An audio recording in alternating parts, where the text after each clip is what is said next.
Big Brother, mainstream media, government cover-ups. You want answers? Well, so does he.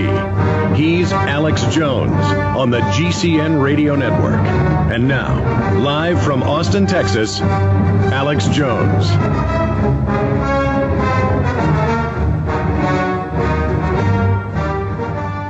What did he do in Afghanistan and Iraq?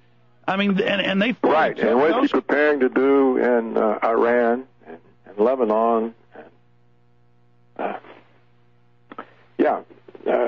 That's what I'm saying. The hypocrisy of the administration is astonishing, and that's what this article in today's Pravda in Moscow is pointing out. And you show that you can see the total disdain for President Bush on the part of the Russian press.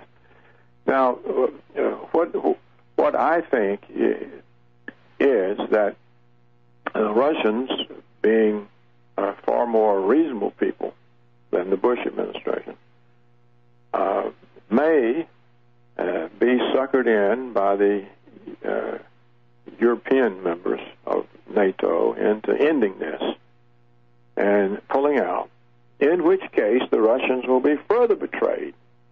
The next step will be to put Georgia into NATO and then station NATO troops there. And then they will ethnically cleanse the Russians out of the two disputed provinces. Just as they did whenever they brought in the Muslims to attack the Serbs in Kosovo. Then they took it.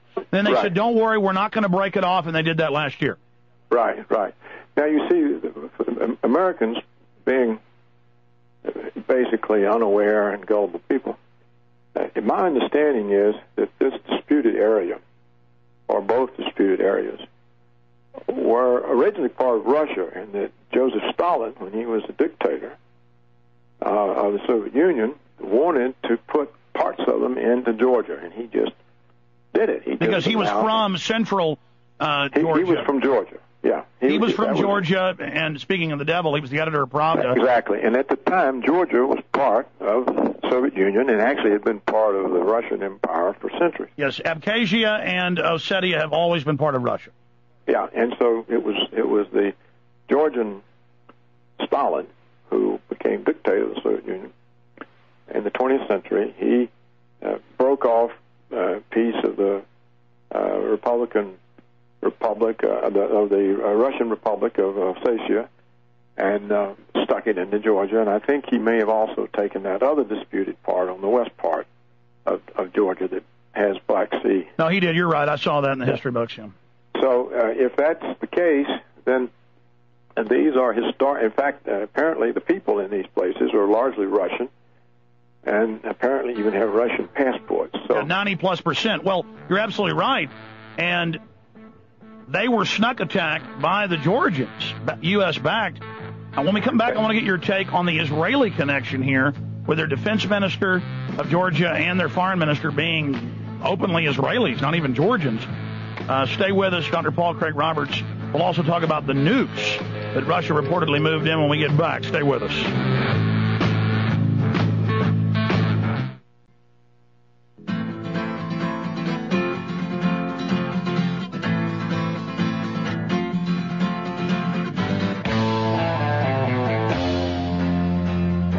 Best-selling book is now out in the second edition, massively expanded. You want to understand the police state, the destruction of rule of law, the court system, and much more.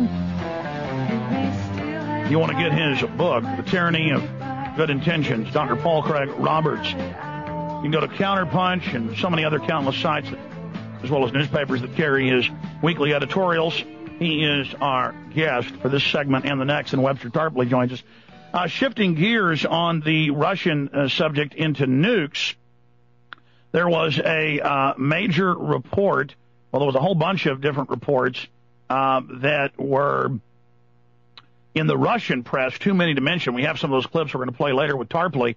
But Colonel Sam Gardner, highly respected weapons expert and Air Force tactics expert, if the U.S. attacks Russia, Russia will use nuclear weapons. This is him on Democracy Now! Last night. I want to play a couple minutes of this where she's asking him, could this lead to World War III? Now, the neocons have been saying that. Crystal's been saying how great it is, and let's have a confrontation with him. Here he is talking about how they clearly moved in 2 nuclear-tipped missiles. Here it is.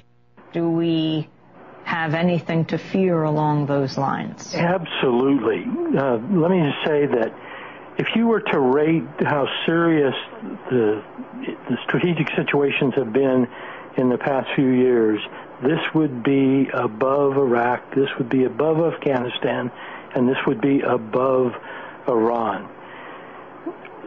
Little notice to Americans, the Russians learned at the end of the first Gulf War that they didn't think they could deal with the United States given the value and the quality of American precision conventional weapons.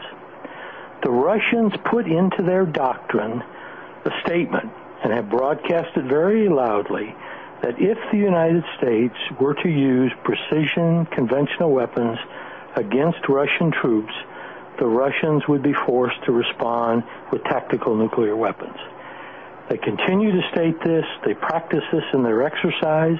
They've even had exercises that very closely paralleled what went on in Ossetia, where there was an independence movement. They intervene conventionally to put down the independence movement. The United States and NATO responds with conventional airstrikes. They then respond with tactical nuclear weapons. Okay, stop right there. Now, again, she asked the question. We started the clip a bit late.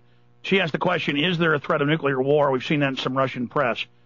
And then he says yes. And then he talks about how they did move in nuclear-tipped missiles, clearly from intelligence, because they weren't for conventional use. It was only 2 that had the configuration to be tactical, smaller nukes.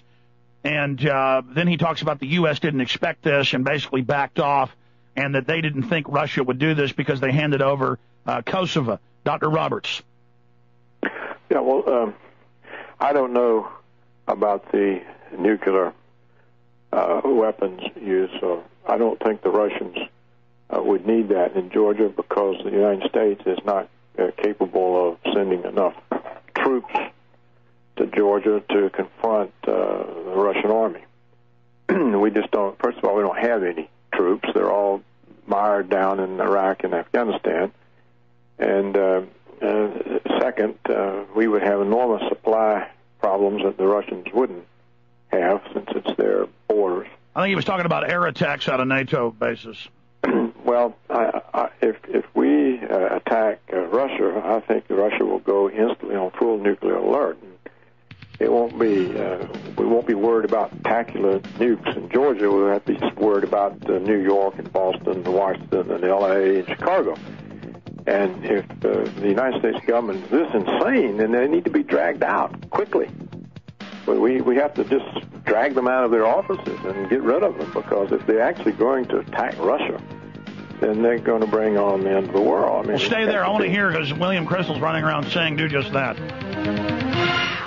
We've only got 5 minutes left with Dr. Paul Craig Roberts. Very thankful for him joining us today with his analysis of what's happening. In closing, Dr. Roberts, 2 final questions. A, why are the neocons, Fife and all of these guys, Crystal, running around saying, encircle Russia? Cheney called him and said there will be a response to this and basically threatened their president Sunday. That was in the Associated Press. His quotes were incredibly incendiary. They've launched a sneak attack on him, and now they're acting like Russia caused all this.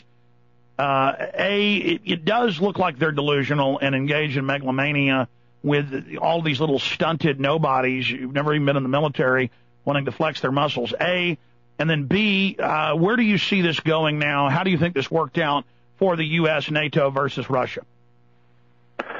Well, I think probably we've scared our NATO allies to death if we're actually issuing these kinds of threats to a nuclear power who hasn't done anything except try to get along with us. So it may be, unless we have actually purchased and blackmailed all the leaders of the European countries, it may mean that they don't want to be in NATO. It's too dangerous because it's run by insane people in Washington. That could be one fallout. The other fallout, well, it'll have to certainly wake up the Russians that trying to get along with us and cooperate with us, it just means they get stabbed in the back repeatedly. And so I would imagine we'll see a more aggressive stance on the part of the Russians. And since all of our European NATO allies are dependent on Russia for natural gas, they've got probably as much leverage over our allies as we do through blackmail and illegal payments to European leaders.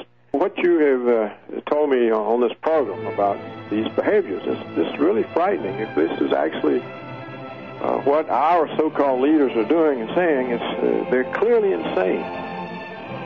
Oh, yeah. Clearly insane. They've all been saying it. Well, as this develops, we'll talk to you again, Dr. Roberts. Thank you for all your time. All right, Alex. Good luck to you.